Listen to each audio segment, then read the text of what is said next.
Hello again. This is Math 2233 coming to you from the College of DuPage.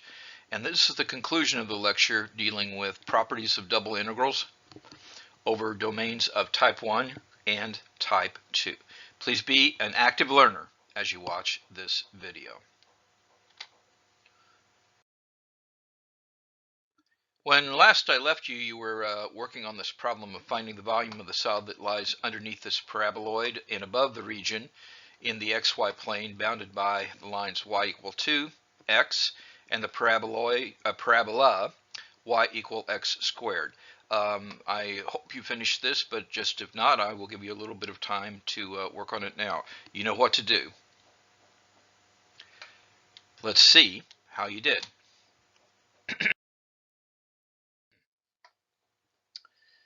Well, the first thing you need to do is draw the picture, and when you draw the picture, we see that we have y equal x squared on the bottom, and we have y equal 2x on the top, and we can find the points of intersection being 2, 4, and 0, 0.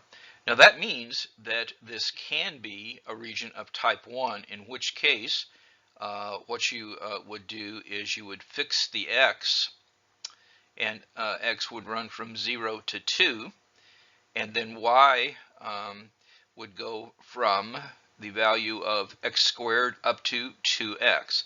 So that's if you treated this as a type 1 region.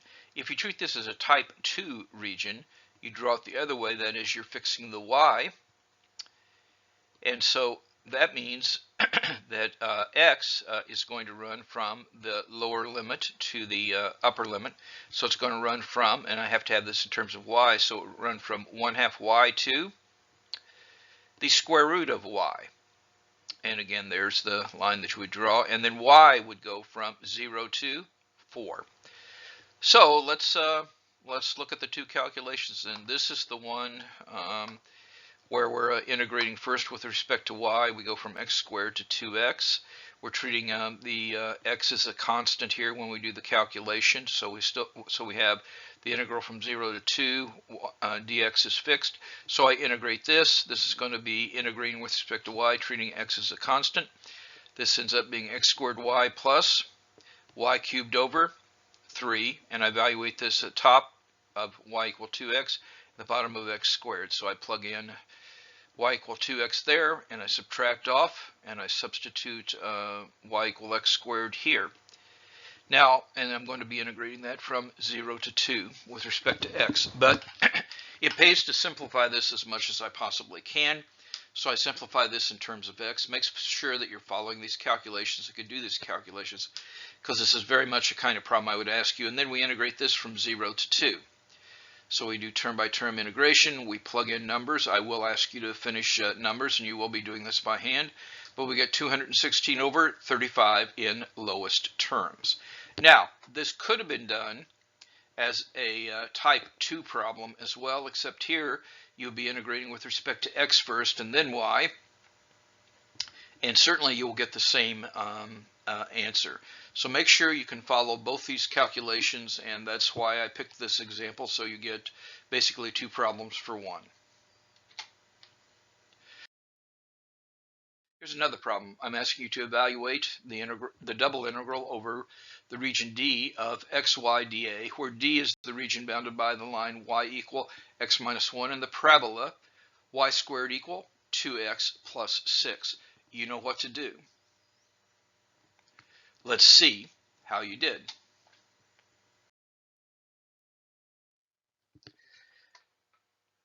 Again, you must graph this, and so you get a region that looks like this in the xy plane either way.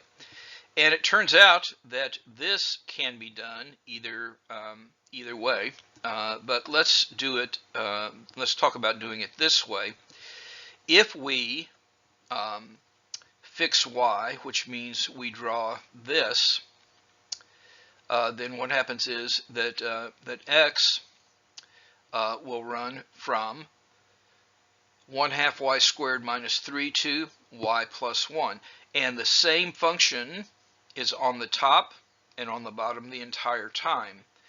So let's do that calculation then. So I get the integral is going to be, I'm integrating here with respect to x first, and those were the limits that I got. I guess I'm calling it a type 1.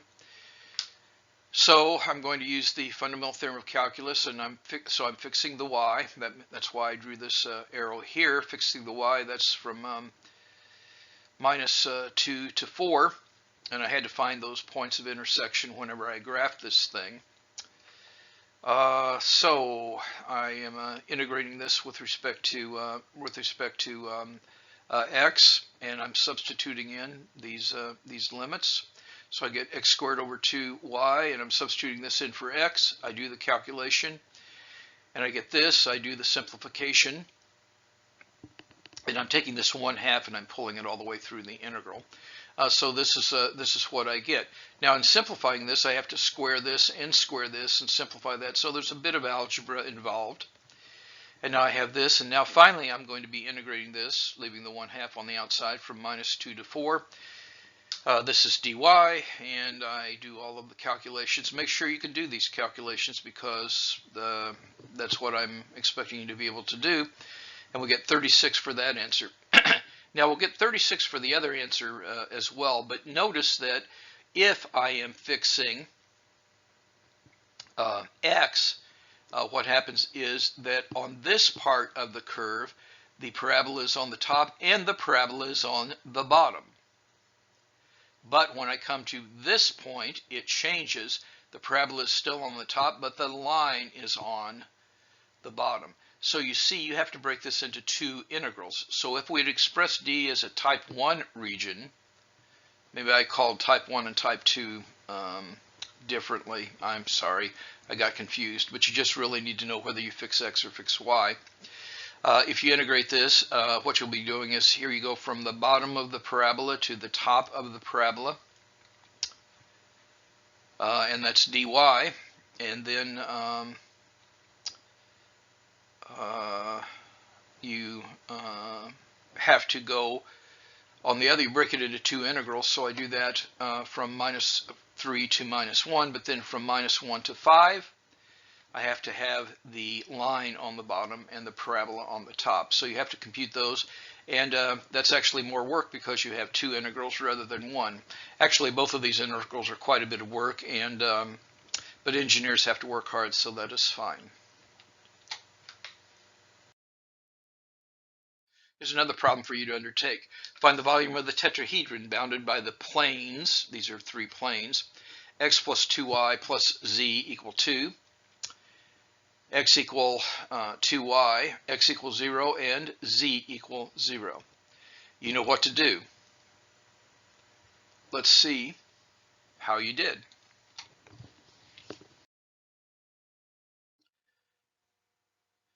Okay, so we were finding the volume of the tetrahedron, four-sided figure. This is what the picture looks like in 3 dimensions.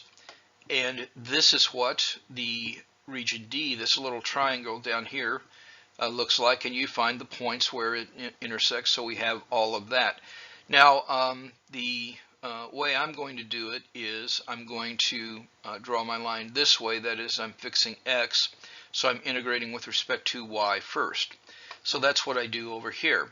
And again, the height is given by Z, and Z is equal to 2 minus X minus 2Y. So that's what Z is, and that is dA. Okay, so from my picture then, Y goes from X over 2 up to 1 minus X over 2.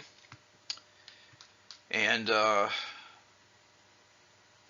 so we have this, we're integrating with respect to y, so I use the fundamental theorem of calculus. So I integrate this with respect to y, I get 2y minus xy minus y squared.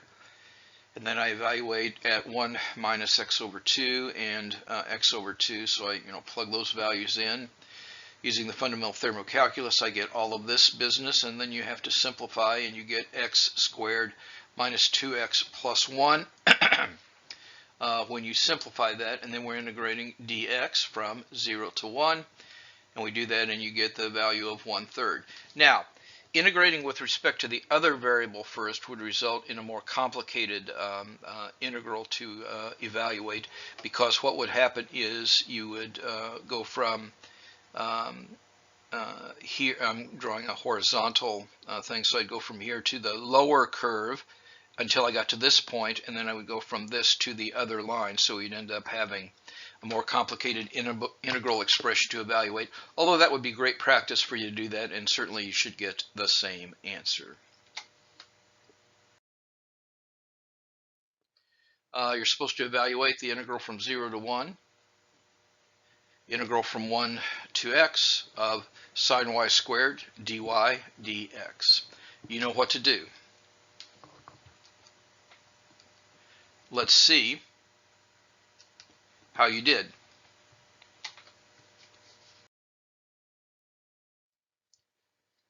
Now, this is a problem where you really have to, it's going backwards a little bit, but you have to sketch the region.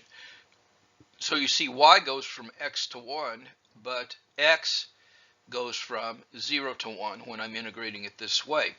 And so you see, if I fix x first, I'm going this way.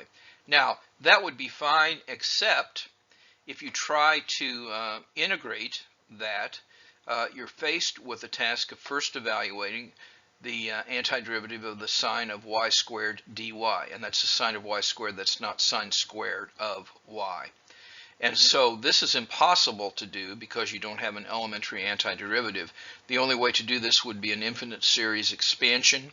This is actually would be a good Calc 2 problem, but you do an infinite series expansion of the sine of x squared, like a Taylor series kind of thing, and you integrate term by term, but that's very difficult. So what we're going to do is we're going to use Fabini's theorem, and we're going to change the order of integration.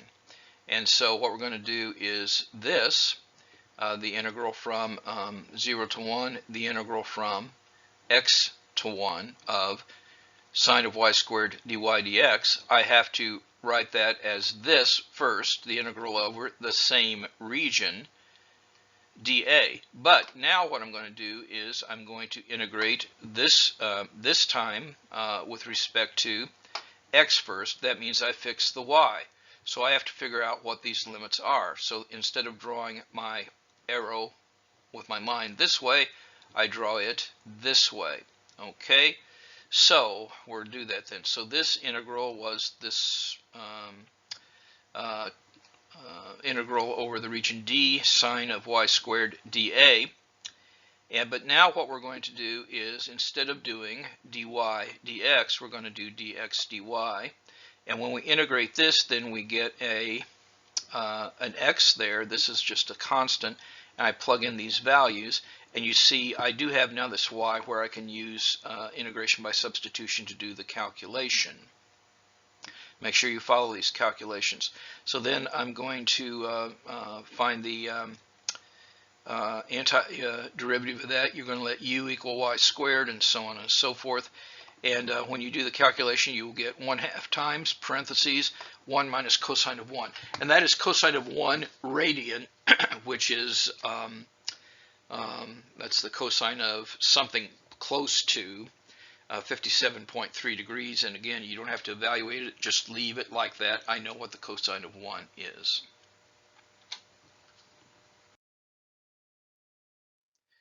Sometimes, like you found in Calculus 1, you do have to use properties of integrals to evaluate even double integrals. So the integral of the sum is the sum of the integrals.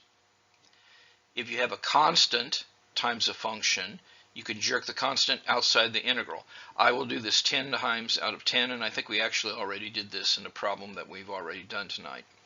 The integral also preserves order. If g is less than or equal to f for all xy in a domain D, then this integral is bigger than or equal to that integral.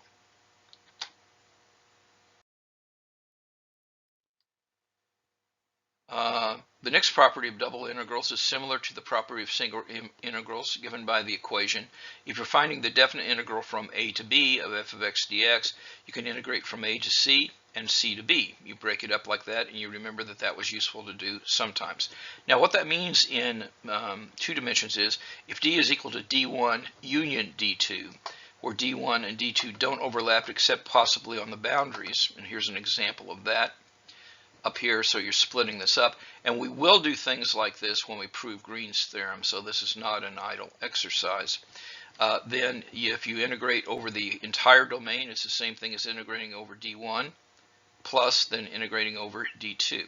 Now this is not just useful for this application, but sometimes we are faced with something like this. This is D, but D is neither type 1 nor type 2, and it's not a rectangle. So in order to do this, you have to split this into parts.